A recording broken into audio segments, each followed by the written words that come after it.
তাহলে বন্ধুরা, welcome to my new blog. তো আজকে নিয়ে চলে এসেছি তোমাদের জন্য একটা নতুন ভিডিও।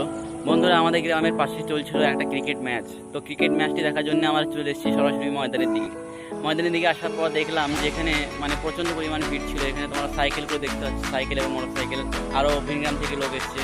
চলো ম্যাচটিকে সরাসরি দেখা যাক।